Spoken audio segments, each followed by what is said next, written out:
Hi guys, Matt Davis. Real quick on Aprv. Um, just give you the 10-minute version here so you know what you're doing. In mechanical ventilation in general, hasn't really changed that much in the last 40 years or so. The ventilator is pressurized, whether that's with pressure, volume, or new things like volume targeted. But basically, the vent has a baseline pressure, and then has some kind of activation, and the pressure goes up. So we can control the eye time, how long that breath is, how the breath terminates, how fast the breath starts, right? We have all these new things, but in generalized concept, they're all similar, right? They sit at a PEEP and then they rise to pressure, and that we push the breath into the lung, right? Obviously not the iron lung, but in mechanical ventilation, no matter what we do, we're always pushing, right? So what happens is we create non-dependent and dependent regions, or you've heard this all the time, gas takes the path of least resistance. So we know that. We know that's a primary cause of ARDS, right? That's where our issue is. In 2015, we're low tidal volume, right? Everybody's on 400 mLs, 350, 450, somewhere in there, 6 mLs per kg. And we're all using higher PEEPs, right? It's not 0 PEEP or 5 a PEEP, but as the patients get sick, they're on 10 a PEEP, 15 a PEEP. We're PEEP aggressive. So what happens now is our problem is atelectic trauma, or the lung collapsing on itself. So we don't have lung stabilization. And that's kind of what normal mechanical ventilation does. It destabilizes the lung.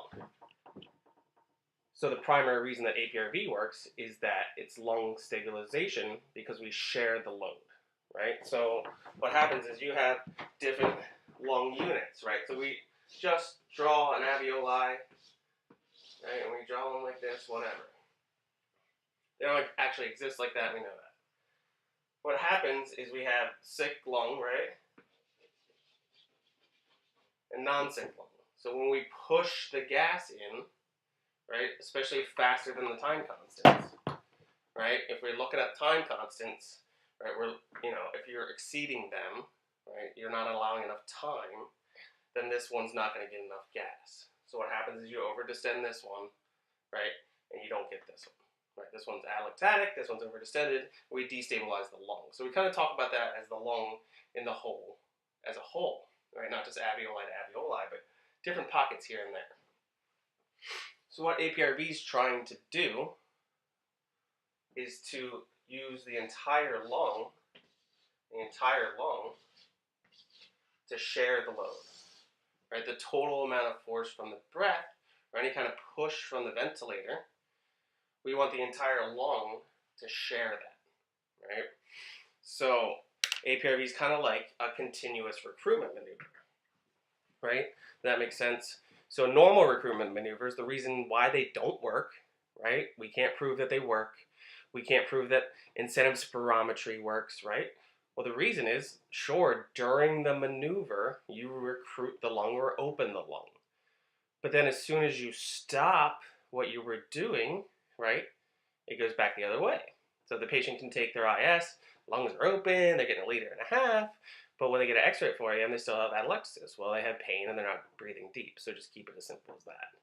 So that's what happens in the lung too, right? So when we do a recruitment maneuver and they're open and they're great and the SATs come up, and then 2 hours later, well, what are you going to do? Just recruitment maneuvers Q1? Well, that's kind of what Aprv is, right? So we use a higher mean airway pressure, right? And we're trying to stabilize the lung, right? So if we're using 20, 25, 30 a P high, right? That's 20, 30 a PEEP. Does the ventilator know the difference between a P high and a PEEP? It doesn't, it's pressure, right? The vent pressurizes, it doesn't know. If you just turn the PEEP to 20 versus if you have this Aprv breath at 20, it's the exact same thing, right? The vent's not doing anything different. The vent's not magic, right? Vents that have Aprv aren't magic. They're doing the exact same thing. Does that make sense? So when we utilize Aprv, right, so when we have these going on, we create these blocks. Right? We create these blocks, these big long blocks. And this may be 5 seconds long. This is definitely less than a second. Right? And this might be 25 of pressure, and this is probably 0 of pressure. Right, so when we create these big long blocks versus regular mechanical ventilation, we create these short blocks with big periods in between them. Right? That's normal mechanical ventilation. We push the breath in, right? And then it drops down to a lower pressure, and then we push the breath in. So what we're trying to do here is maintain lung stabilization. So at the higher pressure, for a longer period of time, is going to get the whole lung to be open so that we can share the load, and the stress on each individual acinus or alveoli is lower. Okay? So we do that by creating these blocks. So if you take out the middle here, you can see it looks like CPAP. Now we would all agree CPAP is a low injury mode, right? If somebody's on 5 of CPAP or 10 of CPAP, you don't traditionally associate that with the vent causing a lot of damage to the lung. So that's the same thing here. Because we create a baseline pressure, right? And then the patient breathes at that. So we're creating blocks of CPAP. Now, that's the easy part. So if we have something like 25/0, right? Where do you get this pressure? That's the question I always get. Matt, how do you pick your pressure to start with, the amount of CPAP that you want to start with? And people throw out really dumb things like plateau pressure. Well, you use your plateau pressure to set your pH. You'll hear this all the time. Or you use your mean airway pressure +2. We're making stuff up, right? That's made up. We haven't studied it. Nobody's studied it. We don't know that, right? So we don't know where to start. So I generally say that we agree that we want to be between 20 and 30. Right? We generally want to be about in that range. So if somebody's having poor oxygenation, I might start higher. If they're having good oxygenation, I might start at 24. It doesn't matter as much as people will stick to it, right? Oh, you got to be on 22 of pressure. You got to be on 35 of pressure. You got to have enough pressure to do this. It doesn't really matter because you're going to change the dynamic of how you ventilate. You're going to get that lung to recruit because of the time. Right, this pressure is associated with time, right? So we have it on for 5 seconds or whatever. Whereas this breath, there's not enough time to actually recruit or get gas into the bad part. Right? So you may have needed 35, 45 of pressure to push a tidal volume in. As you get the lung to recruit or open up, right, you won't need as much pressure. So a lot of times people will start on 35, 40/0, trying to use this as a rescue mode, and oh my gosh, I don't know what I'm doing, this patient's crumping, let me jam them on a bunch of pressure. Well, we all know, right? So if we compare it to even say like the oscillator or nitric oxide or anything that you're using as rescue therapy, if you're using it when the patient's already too far gone, it's not going to work. So you need to institute it early, and that's probably the one lesson to learn. If you think your patient needs to transition to Aprv, they need to transition early, right? It's a very simple mode. It's simply 2 pressures and 2 times. Very simple. It's CPAP, right? This is the least complicated mode ever to use. There's not that many settings, right? So your oxygenation is P high, or your pressure, right? So if they have poor oxygenation, I might get a little bit more pressure. And your ventilation, guess what your ventilation comes from? It's a spontaneous mode. Your ventilation comes from breathing spontaneous. Right? There are so many benefits to spontaneous breathing, right? The diaphragm is pulling down on the lungs, so the lungs open up themselves, right? And that's the action we want. We want the diaphragm to pull the gas. We don't want to push the gas. That's kind of the advantage to like CPAP or, right, we talk about this old school sinusoidal stuff, and the vents don't do it so well. So that's what we want to get. We want to get them to pull the gas in, and that's what they're doing here. They're spontaneously breathing this whole time, right? The pressure will drop out and they'll spontaneously breathe. Alright? So then you generally set this time here, right? And you can do it, you do it with the rate or whatever. But in generalized concept, something, between a 4 and maybe 8 seconds for this time high here.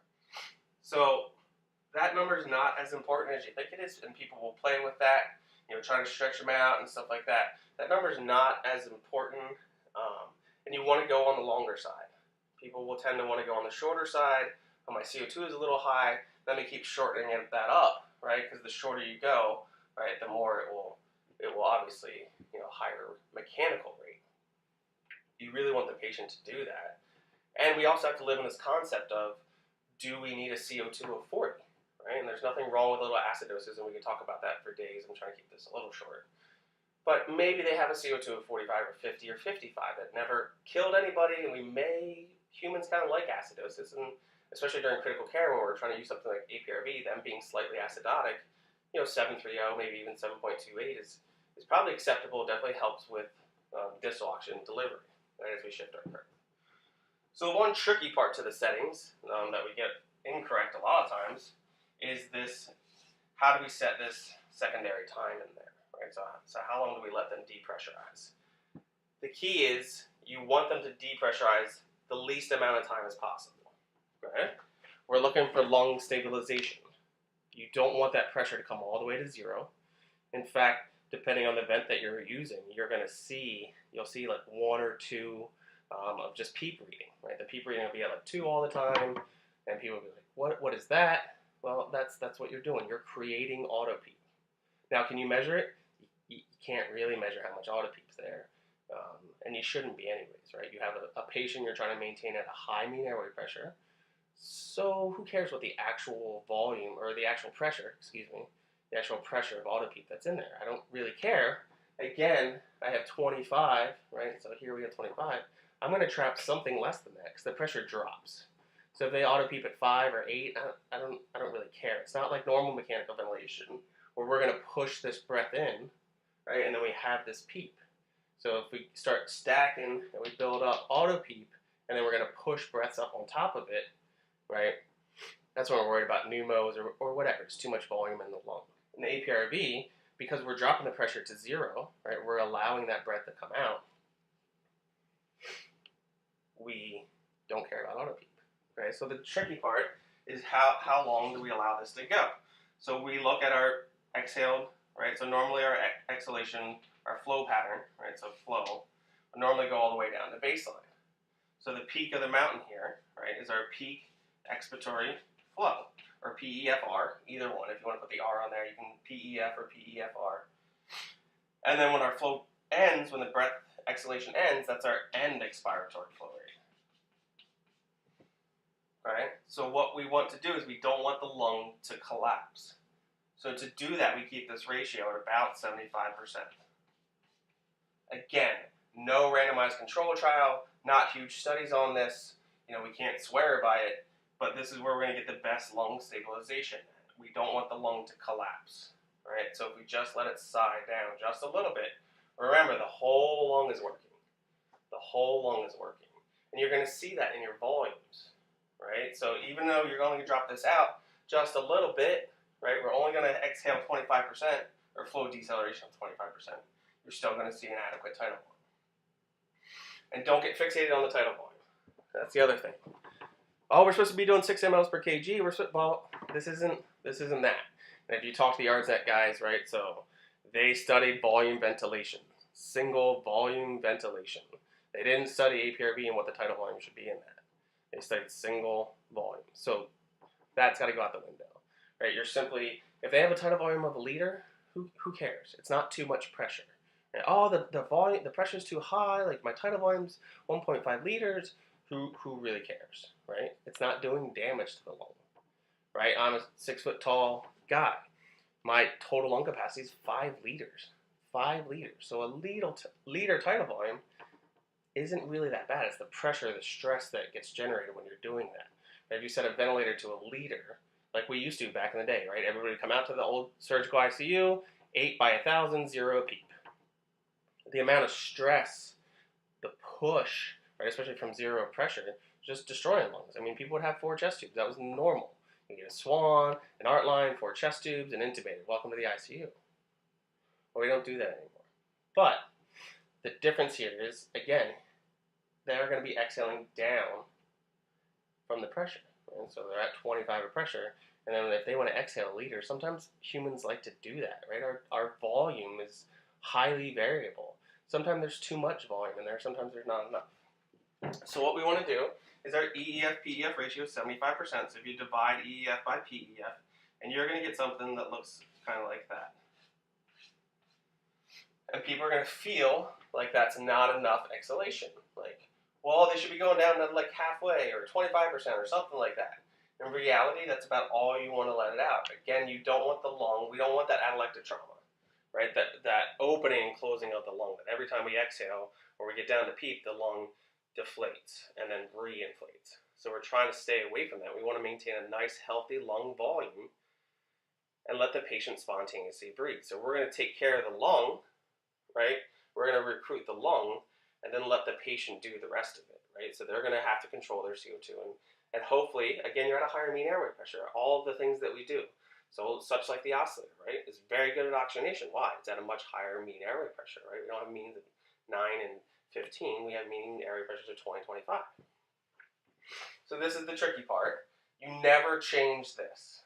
This is dynamic, right? As your patient from 4 a.m. to 4 p.m., this number is going to be different. So this always has to be watched. It's not that hard to do. You can eyeball it, right? If this distance here is x, then this is 3/4 of x, right? This side is 3/4 of this side. It's not that hard to do. That needs to stay there. Don't titrate this to try to get somebody's CO2 down, right? If you go longer on this, their CO2 will come down because they're going to breathe out more and the tidal volume goes up.